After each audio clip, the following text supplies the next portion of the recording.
Hello mga ka-hacker! Magandang gabi. So, it's already 7 p.m. na. So, yun mga ka-hacker, ginabi tayo pag-uwi dahil nga sa maulan, hindi tayo agad nakaalis ng bahay. Maulan at saka naging matraffic. So, ngayon, inabot na tayo ng gabi, hindi pa tayo nakarating ng ating papupuntahan. So, yun mga ka-hacker, kung makikita nyo, traffic talaga siya. Tapos, buti na lang si kuyang driver, mabilis magpatakbo. Kaso nga lang nakakatakot kasi nasa unahan ako mga kahagard. So, ayun mga kahagard, naisipan ko mag-vlog dito sa sasakyan dahil nasa unahan naman tayo ng bus. Nakakatakot lang kasi mukhang mainit ang ulo ni Manong driver. Ayan siya kay kuyang driver, no? Dapat ingat-ingat sa pagmamaniho. Huwag dali ng init ng ulo sa pagdadrive kasi nakakatakot. Ayan mga kahagay, kung makikita nyo medyo nasunod-sunod yung mga sasakyan kasi traffic nga siya. Ayan. O, ganyan ang bayot na gala. Ayan, na traffic na. Bahala na ma-award. Ayan, so, ayan mga kahagard. Kasi walang sa naman thank you dun sa mga laging sumusuporta sa ating YouTube channel. Sa mga nanonood, maraming salamat sa hindi nag-i-skip ng ads kahit malayo pa tayo sa katotohanan. Thank you so much. Ayan, malaking tulong po yan. Ayan na nga, so nag-traffic na nga mga kahagard.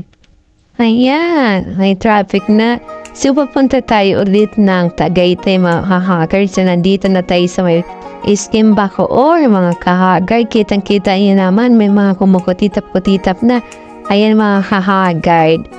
At makikita niyo dito ang kahagard na marami nang nagtitinda ng mga parol at iba-iba pang pakulay para sa Pasko. Ayan, kung makikita niyo, napakaganda mga kahagard dito sa may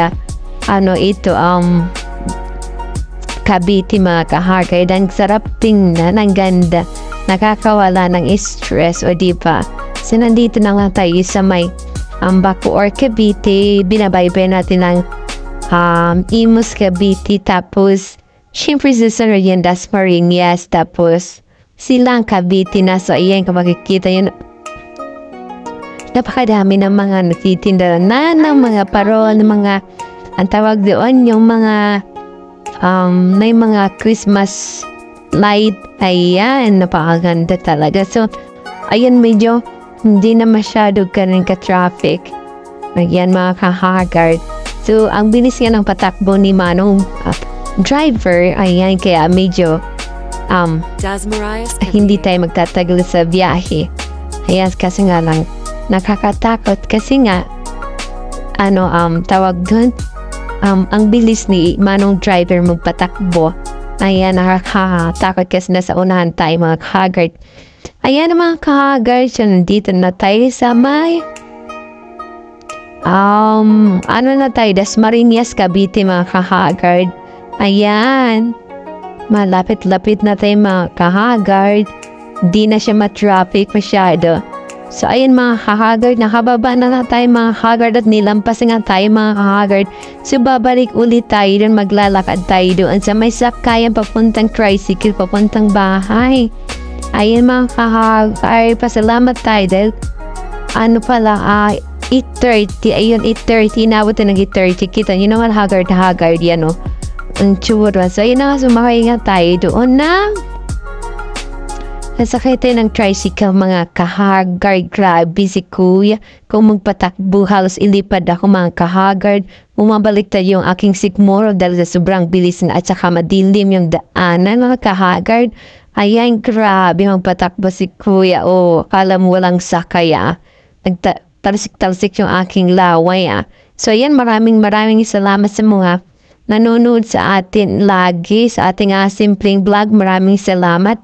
Especially to my team Kapanday. Ayan, so sa mga Team Planet Sword, ayan, sa mga iba pang nanonood, sa mga kaibigan natin.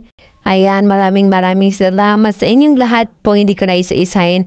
Sa inyong lahat, maraming salamat. Ayan. So, stay safe and God bless us all.